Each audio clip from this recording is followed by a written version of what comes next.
Hello and welcome to our first video. Today we are reviewing a Netflix action thriller movie, Kate, set in Japan. Watch out, spoilers ahead.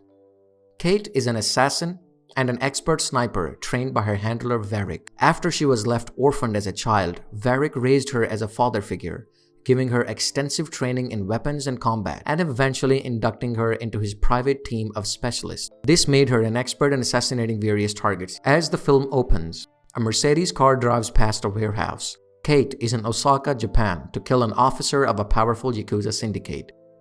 As she's heading to the target, Varric hands Kate her favorite Boom Boom Lemon as a sign of good luck. Before reaching the vantage point, she takes down two guards. As she is ready, aiming to take down the syndicate, she waits patiently for the target to step outside of his vehicle. The syndicate member steps out of his car and presents himself as a target, but Kate resists taking the shot because of the presence of a child. She's ultimately forced to take the shot and shoots the target, which eventually breaks the protocol of not killing a syndicate member in the presence of a child. While Kate's assignment is a success, this breach of her personal code to not kill in the presence of children leaves her in an emotional turmoil. She goes and meets Varric and says that she is tired of her life and wants to start over after doing one final mission. Varric tries to convince her to take a break, but she insists on restarting her life. Before the final mission, Kate meets a charismatic stranger, Stephen, at her hotel's bar.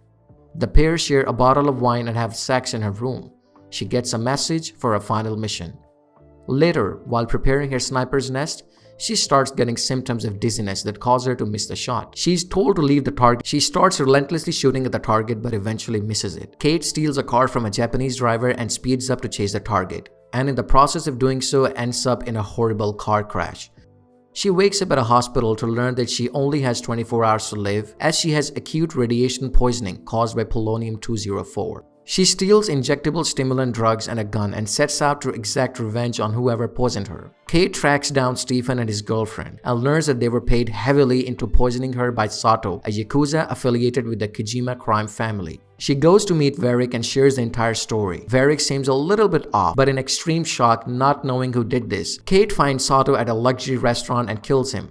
An intense fight scene takes place where Kate kills the entire gang member in a brutal fight that lasts well over 5 minutes. Desperate for information about well-guarded boss Kojima, who she thinks might be behind the poisoning, she kidnaps Ani, who is Kojima's biracial niece. Kate realizes that Ani is the girl who saw her father die during the Osaka mission. Ani tries to escape but is eventually caught by Kate. The both start having a conversation when Ani realizes that Kate is having cancer and has only few hours left of survival. While Kate initially only wants to use Ani as a bait to lure Kojima out into the open, she decides to become her protector upon learning that Ani's family wants to kill her as part of an internal power struggle led by Kojima's corrupt advisor Renji. Before Kate leaves, she ties down Ani in the washroom, telling her that it is safe for her.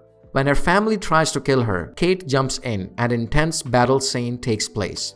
She manages to kill everyone and save Ani. Ani and Kate have a discussion and find out that Renji's boyfriend Jojima is the main advisor. Both travel to her headquarters where Ani jumps in and pleads to help from the security guard.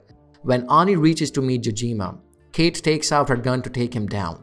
The two then engage in a bloody fight scene where eventually Ani takes up the courage and kills Jojima by hitting him hard on his back. The two develop a bond and work together to track the remaining gang members and kill them. Ani stops a car and Kate takes down the front two targets. Kate calls Varric and convinces her to share her location. Kate does not share it.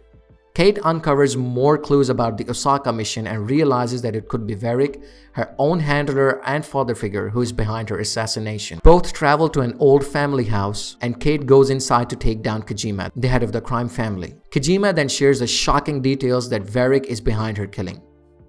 Ani is waiting outside, during which Varric comes and discloses that Kate was the killer of her father.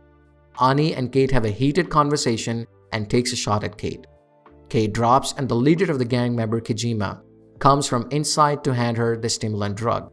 Eventually, Kate finds out that Renji made a deal with Varric to incorporate his team into the syndicate in exchange for killing Kojima and all of his blood relatives. Kojima, aware that Kate is close to death, provides her with a small army of his men to assault Renji's headquarters. And after a fierce gunfight, all of Renji and Varric's men are killed. Kojima personally beheads Renji for his betrayal.